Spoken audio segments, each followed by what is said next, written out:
하나님의 역사하심의 결국은 택하신 백성을 구원하시기 위함입니다.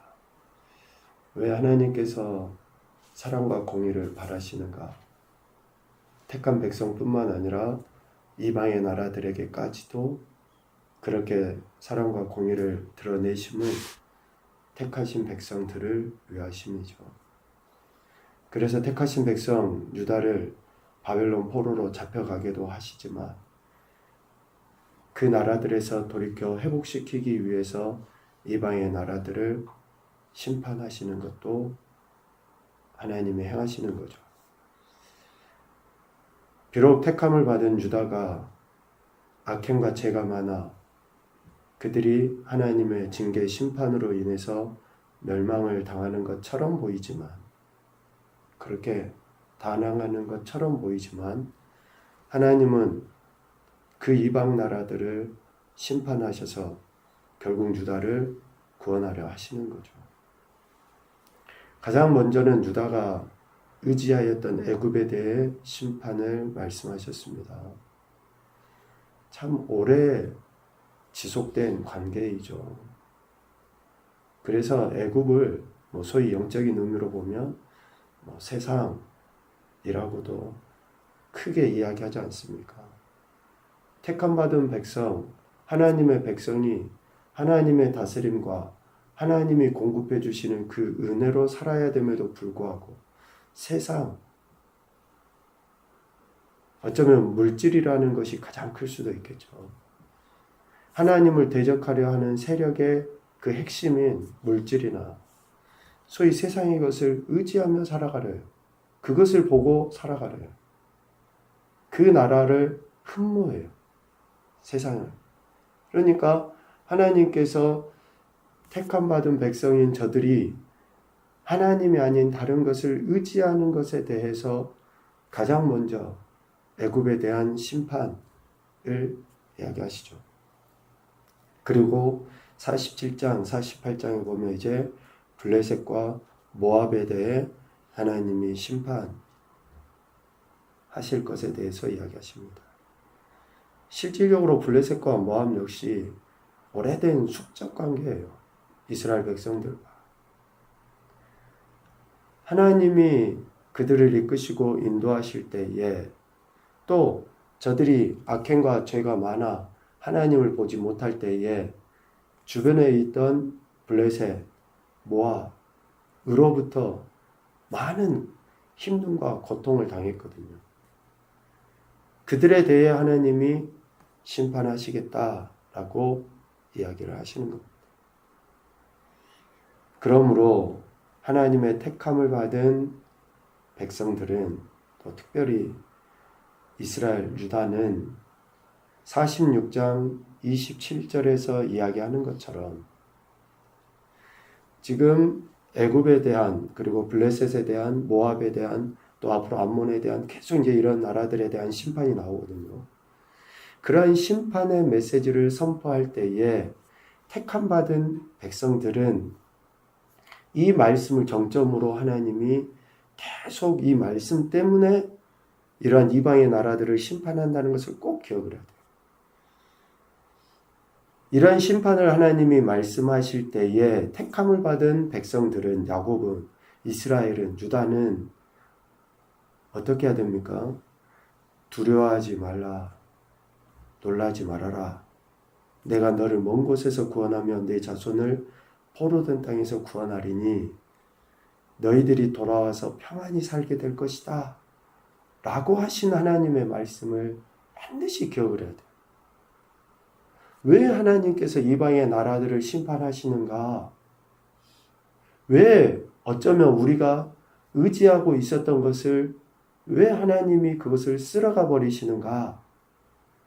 내가 하기 싫은데, 내가 따라가기 싫은데, 상황이, 환경이 이끌려서 그렇게 살아갔던 그런 시간들을 왜 하나님이 싸그리 엎어버리시는가?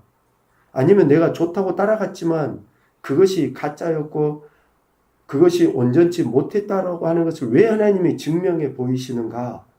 그것은 결국 뭐예요? 46장 27절 이야기하는 것처럼 돌아와서 평안하며 걱정 없이 살게 되도록 하기 위해서 하나님이 그렇게 하시는 거예요. 그래서 지금 우리의 상황이나 환경이나 이런 모든 것들에 결국은 하나님께서 우리를 하나님의 뜻대로 돌이켜서 하나님이 원하시는 대로 이끌어 가시기 위해서 그런 거예요. 아니, 어느 부모가 세상에 자식들이 잘못되기를 바라고 잘못되고 있음에도 불구하고 내버려두는 부모가 이 세상에 어디에 있습니까? 하나님이 택하신 그 백성, 자녀된 저들에 대해 하나님은 그 사랑과 공의를 통해서 반드시 돌이키시고, 즉 그들을 반드시 돌아오게 하셔서 평안하며 걱정 없이 살도록 하기 위해서 하나님은 택한 백성에 대해서 직접적으로, 간접적으로 그렇게 역사하심으로 그들을 구원하려 하시는 거죠.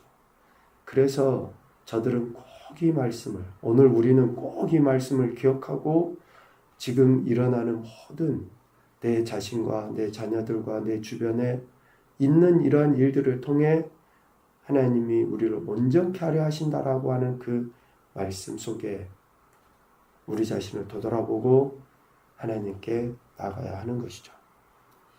오늘 먼저는 블레셋에 대한 하나님의 심판의 말씀을 이야기하십니다. 하나님은 블레셋을 심판하기 위하여 2절에 보면 물이 북쪽에서 일어나 물결치는 시내를 이루어 그 땅과 그 중에 있는 모든 것, 성읍, 거기 사는 모든 자들을 휩쓸어 버리시겠다라고 이야기해요. 북쪽의 바벨론을 들어서 하나님이 사용하시겠다라는 것이죠.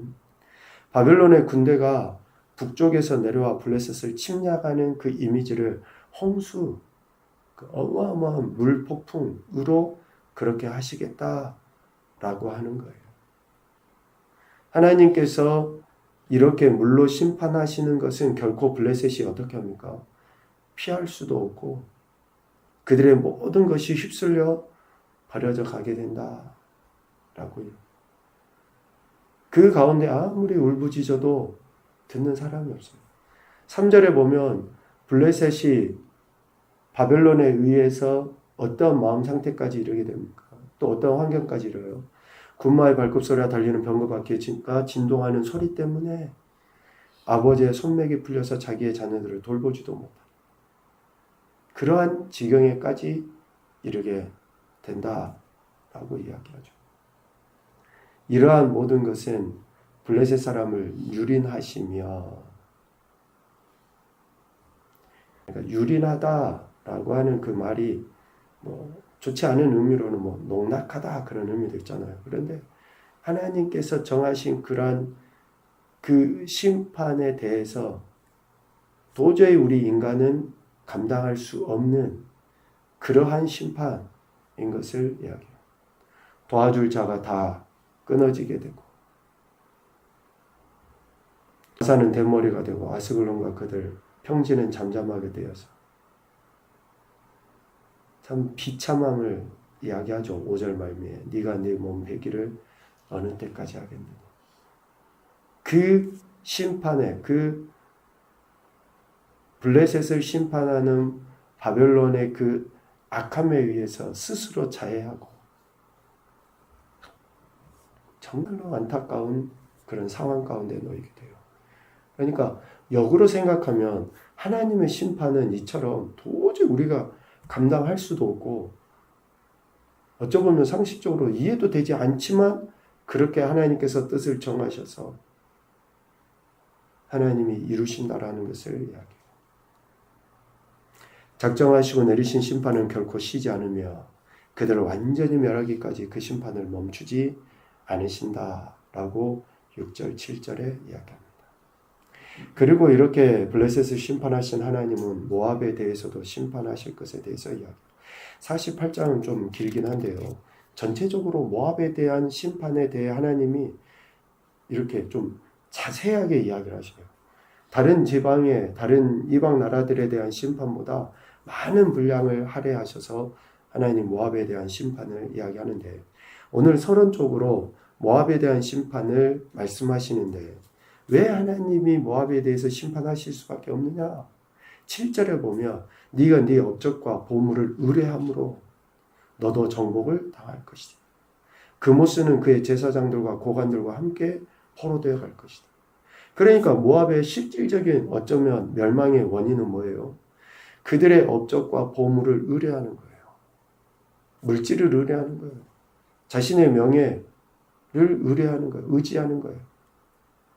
아니, 우리 인간이 어떻게 그런 것들로 인해서 얻었다 할 수 있고 어떻게 그런 것들을 의지하면서 살 수 있습니까?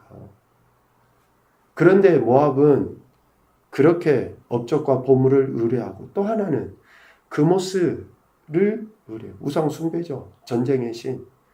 모압이 이렇게 지금까지 흥왕해서 잘 되고 하는 것이 우리가 섬기는 전쟁의 신 그모스 때문이다라고 그렇게 생각한 거예요. 그러니까 정말 세상의 한 중심에 있는 족속이 지금 모압이죠. 물질이나 명예를 의지하고 자신들이 만들어 놓은 그 신이 최고라고 여기는 그러한 사상에 의해 하나님의 심판을 당하게 된다라는 거죠. 결국 하나님의 심판으로 그들이 의지하던 모든 것들이 무너지게 될 것이고, 그들이 섬기는 전쟁의 신 그모스까지도 포로로 잡혀가게 될 것이다.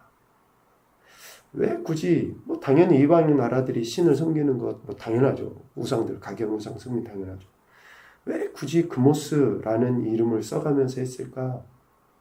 이것은 하나님의 심판은 결국 인간에 대한 육체적인 심판뿐만 아니라 악한 영들에 대한 심판이라는 것을 알 수 있어요. 소위 당시의 전쟁이 신과 신의 전쟁이라고 의식했던 것을 하나님께서 명확하게 만군의 여호와 되심을 선포하는, 모압에 대해 선포하는, 이방 나라들에 대한 선포하는 모습이시다라고 할 수 있죠. 철저하게 하나님 외에 그 어떤 신이 없다라고 하나님은 말씀하셨는데, 모압이 자신들의 형통함이 그모스에 의한 것이고 자신들의 승리가 그모스에 의한 것이라는 것을 하나님께서 철저하게 깨뜨려 버리시는 거예요. 그래서 우리가 애굽으로 피신하려 한 유다의 남은 자들에 대해서도 이야기할 때 그랬잖아요. 하나님이 그들을 심판하시는 게 뭘로 심판하십니까? 그들이 예루살렘, 폐허가 된 예루살렘을 피해 도망가려 했던 의도, 칼과 기근과 전염병, 의로 하나님이 그들을 심판하시겠다라고 이야기해요. 우리가 무엇을 의지합니까? 미안하지만 하나님보다 더 의지하고 있는 그것이 결국은 화살이 돼서 우리에게 심판으로 다가오게 된다는 것을 계속적으로 하나님은 말씀하셔요. 이러한 하나님의 심판에 대해 모압이 할 수 있는 것은 뭡니까? 48장 6절 전반부에 보면 도망하여 네 생명을 구원하여, 도망해서 생명을 구하는 것밖에 없어요. 광야의 노간주 나무와 같이, 그러니까 도망하여서 생명을 구원하려고 가지만 광야, 메마른 사막의 노간주 나무 같이 될지어다. 보니까 떨기나무라 그래요. 노간주나무. 떨기나무 같이 될 것이다. 그러니까 수분도 제대로 공급받지 못하여 고사 직전에 있는 정말 초라하고 아무것도 할 수 없는 비참한 지경에 빠지게 될 것이다. 그러니까 한마디로 도망해서 생명을 구원한다 할지라도 결코 피할 수 없는 하나님의 심판이다 라고 이야기해요. 그리고 9절에 이야기합니다. 모압에게 날개가 있어 날아 피하려 한다 할지라도 결코 그 파멸의 상황을 피할 수 없다. 그래서 회개는 지금 해야 돼요. 지금 이 순간이 회개의 날이고 구원의 은혜의 날이거든요. 하나님께서는 결국에는 하나님을 대적하고 거짓으로 하나님보다 더 의뢰하고 신뢰하는 것들에 대해서 하나님 반드시 언젠가는 우리는 모르지만 그때는 모르지만 반드시 심판하시기 때문에 하나님은 지금이 이러한 기회라는 것을 말씀을 통해서 모든 이들에게 선포하시는 것입니다. 모압에 대한 하나님의 심판, 블레셋에 대한 하나님의 심판 반드시 하나님이 이루시죠. 그래서 이런 말씀들을 통해 우리는 지금 내가 하나님 앞에 어떤 모습으로 서 있고 내가 정말 하나님보다 혹시 더 의뢰하고 있는 것은 없는지, 더 소망하고 갈망하고 있는 것은 없는지 정말 다시 한번 우리 자신들을 되돌아봐야 되는 거죠. 첫 번째 교훈입니다. 하나님은 사랑과 공의로 모든 나라와 권세를 판단하신다. 모든 나라와 권세를 사랑과 공의로 판단하시는 유일한 하나님이십니다. 두 번째, 하나님보다 더 의지하는 것에 대해 하나님은 심판하신다. 하나님보다 더 의지하는 것. 우리 자신을 정말 냉철하게 되돌아볼 필요가 있습니다. 세 번째, 자신의 업적과 물질을 자랑하거나 우상을 숭배하는 자들을 반드시 심판하신다. 지금은 승승장구하는 것 같고 막 사업도 번창하는 것 같고 다 잘 되는 것 같아요. 그러나 정말 수치스럽게 만듭니다. 예전에 일제시대 때 그렇게 하셨던 분들이 많이 계시잖아요. 소위 친일을 했던, 그래서 막 이렇게 부유하게 살고 했지만 3, 4대가 지나고 난 지금들은 어때요? 그 자손들은 그런 수치스러움을 온전히 당하는 거예요. 참 비참하더라고요. 그런 뉴스들을 보면.